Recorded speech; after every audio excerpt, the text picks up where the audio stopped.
Una nueva revelación sobre el ataque de Chipre con un dron ha sacudido el escenario internacional. Inicialmente las autoridades sospecharon que el aparato podía haber sido lanzado desde territorio iraní. Sin embargo, el Ministerio de Defensa del Reino Unido aseguró tras analizar los restos del dispositivo que el dron no fue lanzado desde Irán.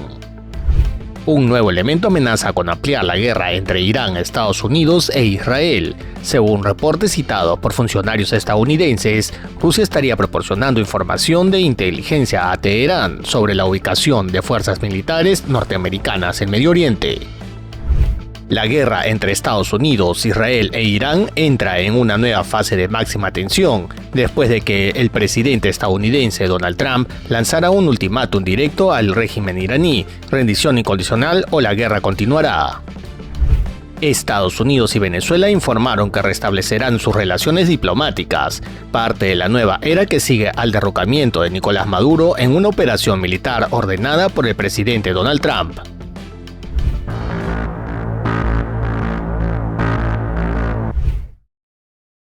Una nueva revelación sobre los ataques en Chipre con un dron ha sacudido el escenario internacional. Inicialmente las autoridades sospecharon que el aparato podía haber sido lanzado desde territorio iraní.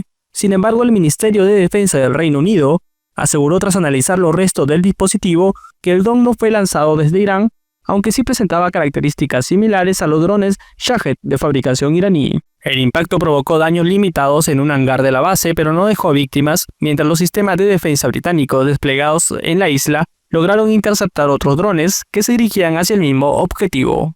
La hipótesis más probable que manejan las autoridades es que el dron haya sido lanzado desde otra zona de la región, posiblemente desde territorio controlado por aliados de Irán, como la milicia libanesa Hezbollah.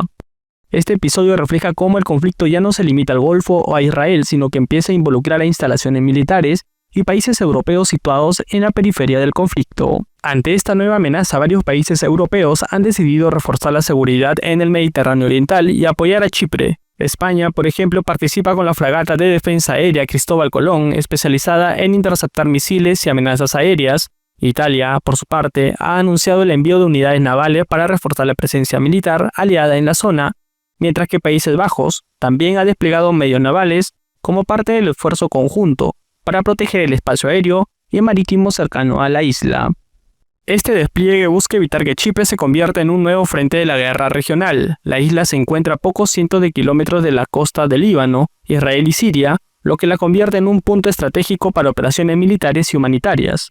Sin embargo, su cercanía al conflicto también le expone a ataques indirectos o represalias, como el que acaba de impactar la base británica.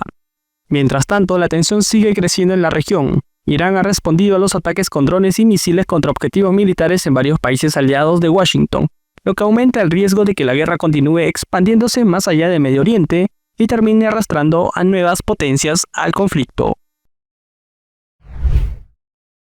Un nuevo elemento amenaza con ampliar la guerra entre Irán, Estados Unidos e Israel. Según reportes citados por funcionarios estadounidenses, Rusia estaría proporcionando información de inteligencia a Teherán sobre la ubicación de fuerzas militares norteamericanas en Medio Oriente. De acuerdo con fuentes de inteligencia citadas por medios internacionales, Moscú había entregado datos sobre posiciones y movimientos de tropas, buques y aeronaves estadounidenses en la región. Esa información podría ayudar a Irán a planificar ataques contra objetivos militares de Estados Unidos en medio del conflicto que comenzó tras la ofensiva conjunta de Washington y Tel Aviv contra territorio iraní. Funcionarios estadounidenses señalan que este sería uno de los primeros indicios claros de apoyo ruso directo a Irán durante la guerra, aunque no existe evidencia de que Moscú esté participando directamente en la planificación de ataques o en operaciones militares sobre el terreno. La Casa Blanca, sin embargo, ha intentado restar importancia al impacto de esta cooperación. Portavoces del gobierno estadounidense sostienen que las operaciones militares contra Irán continúan siendo altamente efectivas y que el apoyo ruso no ha cambiado el curso de la campaña. Por su parte, el Kremlin no ha confirmado el envío de inteligencia militar, aunque reconoce que mantiene canales de comunicación con Irán. Moscú ha criticado duramente los ataques de Estados Unidos e Israel y los ha calificado como una agresión que podría desestabilizar aún más toda la región. Este posible intercambio de información se produce además en un contexto de creciente cooperación estratégica entre Rusia e Irán, que ya incluye el suministro de drones y tecnología militar utilizados por Moscú en la guerra en Ucrania. La guerra entre Estados Unidos, Israel e Irán entra en una nueva fase de máxima tensión, después de que el presidente estadounidense Donald Trump lanzara un ultimátum directo al régimen iraní: rendición incondicional o la guerra continuará. El mandatario aseguró que Washington no negociará ningún acuerdo con Teherán mientras el gobierno iraní no acepte capitular completamente. Según Trump, solo después de una rendición total, Estados Unidos estaría dispuesto a ayudar a reconstruir el país y a respaldar un nuevo liderazgo que garantice estabilidad y cooperación con Occidente. No habrá acuerdo con Irán salvo una rendición incondicional. Tras eso y tras la elección de un líder grande y aceptable, nosotros, junto con muchos de nuestros maravillosos y valientes aliados y socios, trabajaremos incansablemente para rescatar a Irán del borde de la destrucción, haciéndolo económicamente más grande, mejor y más fuerte que nunca. Irán tendrá un gran futuro. Hagamos a Irán grande de nuevo. Estas declaraciones llegan en medio de una guerra que ya se extiende por varios frentes del Medio Oriente. El conflicto comenzó con ataques coordinados de Estados Unidos e Israel contra objetivos militares y estratégicos en Irán, en una operación destinada a debilitar el aparato militar del régimen y provocar un cambio político en Teherán. Desde entonces la escalada ha sido constante. Bombardeos masivos han golpeado distintos puntos de Irán, incluida la capital Teherán, mientras Israel también ha intensificado ataques contra posiciones de aliados de Irán en el Líbano. Al mismo tiempo, la República Islámica ha respondido con misiles y drones contra Israel y bases estadounidenses en la región, ampliando el conflicto a varios países del Golfo. El propio Trump ha dejado claro que el objetivo final no es solo frenar la capacidad militar iraní, sino forzar un cambio en la dirección política del país. El mandatario incluso ha sugerido que Estados Unidos debería tener influencia en la elección del próximo líder iraní tras la muerte del ayatolá Ali Jamenei, abatida en los primeros días de la ofensiva. La guerra entre Israel, Estados Unidos e Irán entra en una nueva etapa de escalada militar. El ejército israelí anunció el inicio de una nueva fase de su ofensiva contra el régimen iraní y advirtió que los próximos días traerán más ataques y lo que describieron como sorpresas en el campo de batalla. El jefe del Estado Mayor israelí, el general Eyal Zamir, confirmó que la primera fase de la campaña ya se completó y que ahora comienza una nueva etapa más agresiva de operaciones militares. Según el mando israelí, en esta fase se buscará desmantelar aún más las capacidades militares del régimen iraní, incluyendo infraestructura estratégica, sistemas de misiles y centros de producción de armamento. Durante los primeros días de la guerra, Israel y Estados Unidos lograron debilitar significativamente la defensa aérea iraní y atacar numerosos objetivos militares en distintas ciudades del país. Fuentes militares israelíes aseguran que ya han destruido gran parte de las lanzaderas de misiles y una parte importante de los sistemas de defensa antiaérea iraníes, lo que ha permitido a sus aviones operar con mayor libertad sobre el territorio iraní. Con esta ventaja aérea, la nueva fase de la ofensiva apunta ahora a golpear el corazón del aparato militar y político del régimen, incluyendo instalaciones vinculadas a la producción de misiles y centros de mando estratégicos.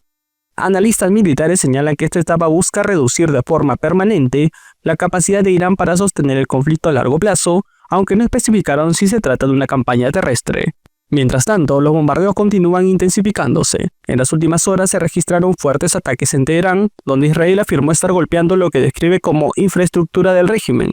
Las explosiones se reportaron en distintos puntos de la capital iraní, en uno de los ataques más intensos desde el inicio de la guerra.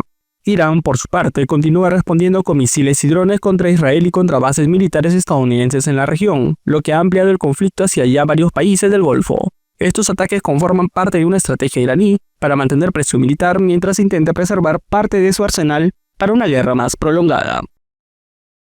Este jueves, la Casa Blanca fue escenario de un encuentro que captó la atención del mundo del fútbol. Lionel Messi y sus compañeros del Inter Miami, campeones de la MLS, fueron recibidos por el presidente Donald Trump, quien organizó una ceremonia para homenajear al equipo luego de su victoria en la final frente a los Vancouver Whitecaps. Pero todas las miradas estaban puestas en el capitán argentino. Donald Trump abrió el evento con una frase que rápidamente dio la vuelta al mundo. And it's my distinct privilege to say what no American president has ever had the chance to say before. Welcome to the White House, Lionel Messi. El mandatario incluso reveló una anécdota familiar. Contó que su hijo le avisó que Messi estaría presente. Lionel Messi my son said, "Dad, you know who's going to be there today?"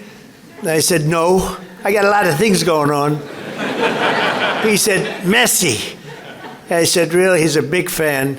He's a big fan of yours. He thinks you're just a great person, and I think you... Durante la ceremonia, Donald Trump elogió el impacto de Messi en el crecimiento del fútbol en Estados Unidos y agradeció su decisión de jugar en la liga estadounidense. El presidente también destacó la histórica temporada del Inter Miami y el papel de varias figuras del equipo, entre ellas Luis Suárez, Rodrigo de Paul y el entrenador Javier Mascherano, a quien calificó como un fenomenal entrenador. Uno de los momentos más curiosos llegó cuando Trump recordó al legendario Pelé y lanzó una pregunta que desató risas en la sala. It's so exciting. I shouldn't say this because you'll say I'm old, but I watched Pelé play. He played for the Cosmos, you know that? Luego miró al público y preguntó: I don't know, you may be better than Pelé. Pelé was pretty good. Who's better, him or Pelé? Messi. I agree. La respuesta fue inmediata y unánime en el salón. Messi, gritaron los asistentes. El mandatario terminó sonriendo y dijo que estaba de acuerdo. Messi, por su parte, se mostró reservado durante el evento, limitándose a sonreír y agradecer brevemente el homenaje. La visita también se produce en un momento clave para el fútbol en Estados Unidos, que se prepara para organizar el Mundial 2026 junto a México y Canadá. Mientras tanto, el Inter Miami continuará su agenda deportiva. Este sábado se enfrentará al DC United en Washington por una nueva jornada de la MLS. Pero más allá del partido, la imagen ya quedó para la historia. Lionel Messi en la Casa Blanca, recibiendo el reconocimiento del presidente estadounidense. Una escena que confirma cómo el fútbol y la figura del argentino sigue conquistando espacios en todo el mundo. El director de la Agencia Internacional de la Energía, Fatih Birol, intentó el viernes calmar los temores a una crisis petrolera mundial producto de la guerra en Oriente Medio. I should first tell you that today there is a plenty of oil in the market.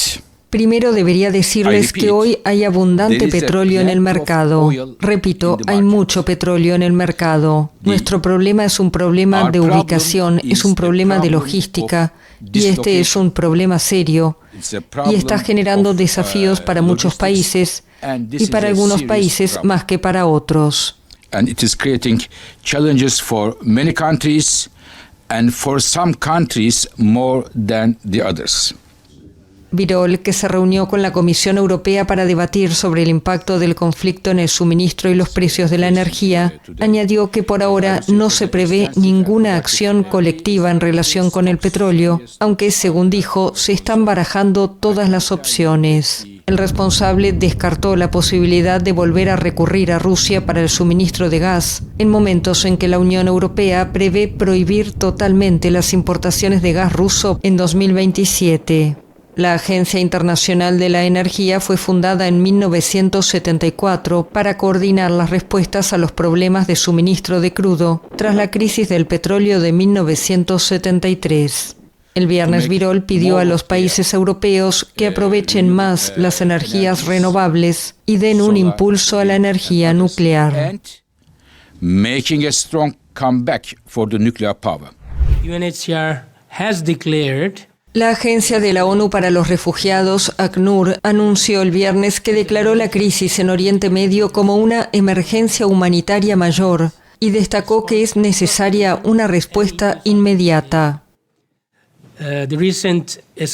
La reciente escalada de la hostilidad y los ataques en Oriente Medio han provocado importantes movimientos de población, mientras que los enfrentamientos a lo largo de la frontera entre Afganistán y Pakistán también han obligado a decenas de miles de familias a huir. Las regiones afectadas ya acogen a casi 25 millones de personas como refugiados, desplazados internos o refugiados que volvieron recientemente a sus hogares. El miércoles, ACNUR estimó que unas 100.000 personas habían huido de Teherán, la capital de Irán, en los 2 primeros días de guerra. Y en Líbano, las autoridades han contabilizado al menos 90.000 desplazados desde el lunes, cuando comenzó la ofensiva israelí contra el territorio en respuesta a ataques de Hezbollah.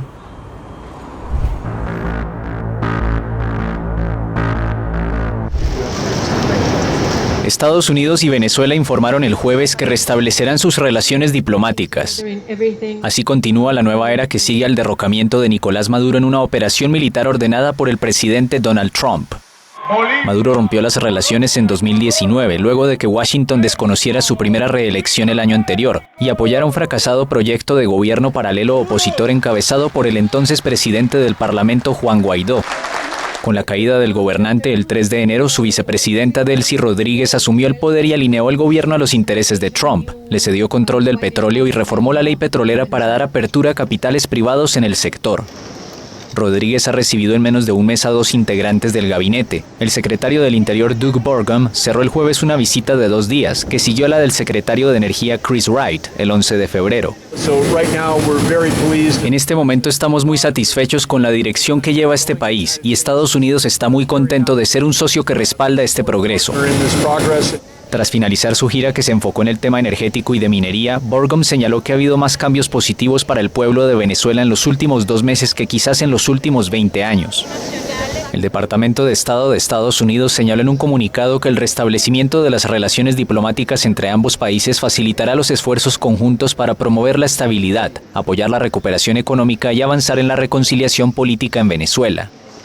Además, el gobierno estadounidense reiteró que su compromiso está orientado a ayudar al pueblo venezolano a avanzar a través de un proceso por etapas que cree las condiciones para una transición pacífica hacia un gobierno elegido democráticamente. La Cancillería venezolana indicó también en un comunicado que apostaba por una nueva etapa en la relación bilateral basada en el respeto mutuo. La embajada estadounidense opera en Caracas desde hace un mes, después de años cerrada. Los asuntos sobre Venezuela se manejaban en Bogotá. Lilian Tintori, esposa del dirigente opositor Leopoldo López, denunció el saqueo y la destrucción de su casa en Caracas. En un video publicado en redes sociales, Tintori aseguró que la acción fue ordenada por la presidenta encargada de Venezuela, Delcy Rodríguez. Quiero decir también que esto le está pasando a varias familias en Venezuela. No es la primera casa que se roban. Han tomado varias casas. Han vaciado varias casas. Unas las convierten en centro de torturas. Otras las remodelan y ahí viven amigos de Delcy. Y la mía. Entraron a la casa a nombre de Delcy Rodríguez, una orden de Delcy Rodríguez. Entraron a la casa, se robaron todo, la vaciaron completa y tumbaron la casa. Según explicó, personas entraron de forma violenta a la vivienda. Se llevaron muebles, fotos, libros y también sus 2 perros y varios loros, cuyo paradero se desconoce. Tintori exigió la devolución de su casa y el fin de la persecución contra su familia. El presidente estadounidense Donald Trump declaró el viernes que Cuba va a caer dentro de poco, en una entrevista por teléfono con el canal de noticias CNN en la que destacó los éxitos militares de su segundo mandato. Trump dijo que el gobierno comunista de la isla quiere hacer un trato y que está lista tras varias décadas desde la revolución liderada por Fidel Castro en 1959. Por eso dijo que iba a encargar de las negociaciones al jefe de la diplomacia, Marco Rubio, de ascendencia cubana. Él está haciendo un gran trabajo y el próximo va a ser, queremos hacer eso, algo especial con Cuba. El jueves el presidente había asegurado en la Casa Blanca que estaba centrado en la ofensiva lanzada contra Irán la semana pasada, pero que era solo una cuestión de tiempo antes de que los cubanos que abandonaron la isla pudieran regresar.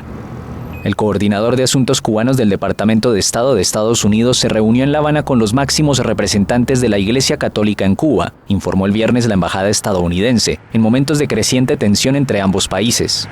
La Iglesia Católica tuvo un papel clave como mediadora en el deshielo de relaciones diplomáticas entre Washington y La Habana en 2015, tras casi 6 décadas de distanciamiento y confrontación política. Cuba padece una crisis energética que se agravó tras la captura del presidente venezolano Nicolás Maduro por fuerzas estadounidenses a principios de enero, y Estados Unidos logró que se suspendiera el suministro de petróleo a La Habana. El bloqueo energético impuesto de facto por Washington a Cuba, donde no ha entrado ningún petrolero desde el 9 de enero, ha agravado la larga crisis económica y los apagones recurrentes que afronta la población. La situación amenaza además con asestar un golpe fatal al turismo, la segunda fuente de divisas de la isla después de la exportación de servicios médicos.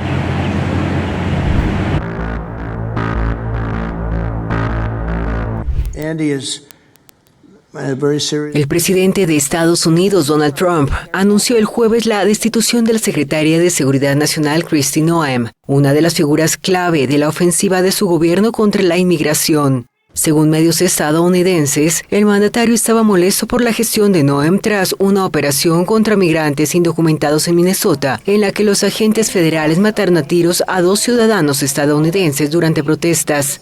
También habría generado irritación en la Casa Blanca su declaración ante el Senado, en la que afirmó que Trump aprobó personalmente una campaña publicitaria del departamento valorada en $220 millones. En una publicación en su red Truth Social, Trump informó que el senador republicano por Oklahoma, Markwayne Mullin, será su reemplazo al frente del poderoso Departamento de Seguridad Nacional a partir del 31 de marzo. La nominación deberá ser confirmada por el Senado, donde los republicanos tienen mayoría. Trump anunció además que Noem será designada enviada especial para una nueva iniciativa de seguridad en el continente americano, que será presentada el sábado, y aseguró que la funcionaria cumplió su función con creces. Mullin, a quien el presidente describió como un guerrero MAGA, dijo a periodistas que su objetivo será mantener la seguridad del país. El despido se produce en medio de un cierre parcial del Departamento de Seguridad Nacional por falta de presupuesto. Los demócratas se oponen a aprobar nuevos fondos hasta que se introduzcan cambios en el funcionamiento de la política migratoria conocida como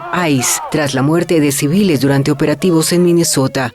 La salida de Noem, considerada una figura influyente del movimiento trumpista, fue celebrada por legisladores demócratas que criticaban su gestión al frente de la política migratoria. Un incendio de nivel 5, el máximo grado de alerta, afectó una bodega industrial en la zona de Miami Gardens, en Estados Unidos, donde cerca de 50 unidades de bomberos trabajan para combatir las llamas. Ante la nube negra que salía del incendio, las autoridades pidieron a los vecinos resguardarse del humo, ya que este puede afectar a personas con problemas respiratorios. El Departamento de Bomberos del Condado de Miami-Dade señaló también que debido a preocupaciones de integridad estructural, fue necesario utilizar unidades aéreas para atacar el fuego desde arriba y poder extinguirlo. Hasta el momento no se conoce el origen de las llamas y tampoco se reportan víctimas de este incendio, que ocurre en medio de las condiciones de sequía severa o extrema que sufre el sur del estado de Florida.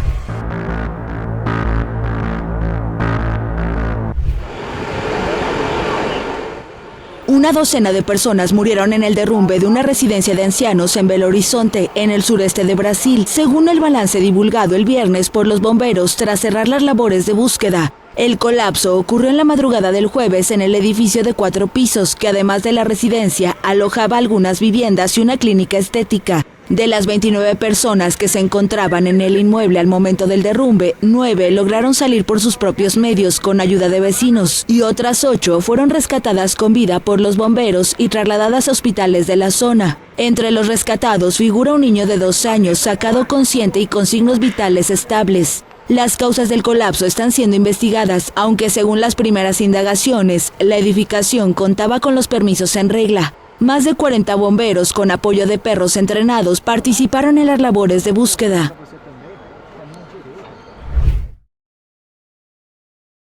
Ecuador declaró en emergencia su principal refinería de crudo tras un incendio ocurrido el domingo, que obligó a suspender por completo las operaciones. Así lo informó el jueves la estatal Petroecuador. El fuego se mantuvo activo durante casi 2 horas en la noche, no dejó muertos ni heridos y sus causas continúan bajo investigación. Según la petrolera, la declaratoria de emergencia permitirá ejecutar las acciones necesarias para mitigar los efectos del incidente y restablecer plenamente las operaciones. En la práctica, la medida busca agilizar la contratación de trabajos para reparar los daños provocados por el incendio. Petroecuador prevé que las unidades afectadas vuelvan a operar entre mediados de marzo y comienzos de mayo. Se trata del segundo siniestro registrado en un mes en la refinería de Esmeraldas, ubicada en la provincia del mismo nombre en la frontera con Colombia. Construida hace más de 40 años, la refinería tiene una capacidad operativa de 110.000 barriles diarios y es el mayor complejo refinador del país. Las elecciones legislativas del 8 de marzo llegan a Colombia con un escenario de seguridad desafiante por el aumento de los ataques armados y del número de municipios en riesgo electoral extremo. Esto plantea un retroceso a los niveles de violencia e inseguridad de los comicios de 2018. Luego del acuerdo de paz firmado en 2016 con la guerrilla de las FARC, el conflicto no desapareció, sino que mutó hacia un escenario más fragmentado, con disidencias de la guerrilla activas y grupos narcotraficantes que compiten por el control territorial y las economías ilegales y tratan de influir en la política local y regional.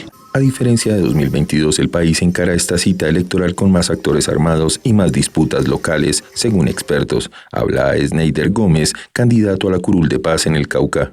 Iniciando por ahí el proceso, sin ser candidato oficial todavía, pero sí ya como precandidato, porque no nos hemos inscrito. Tuvimos una situación compleja, eso fue el 22 de octubre, que hubo un impacto, o impactaron el vehículo en el cual pues me movilizaba.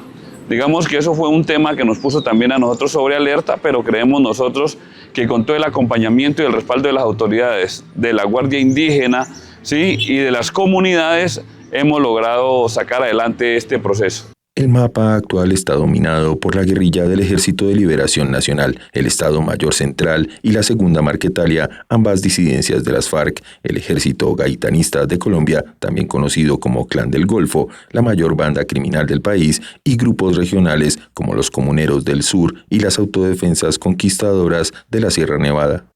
El mayor riesgo se concentra en zonas como el Catatumbo, fronterizo con Venezuela, donde hay disputas entre el ELN y las disidencias de las antiguas FARC, choques que han causado una crisis humanitaria y el desplazamiento forzado de cerca de 100.000 personas en el último año. En términos comparativos, la misión de observación electoral considera que el nivel de riesgo es similar al del 2018, aunque con mayor concentración en la categoría extrema, pero pese al aumento sostenido desde 2024, indica que Colombia mantiene una institucionalidad capaz de organizar elecciones en medio del conflicto. Ante esta situación, el gobierno asegura que brindará todas las garantías de seguridad y durante la jornada electoral del 8 de marzo serán desplegados 246.000 integrantes de la fuerza pública para cubrir 13.493 puestos de votación y más de 125.000 mesas, según el ministro de Defensa, Pedro Sánchez Suárez.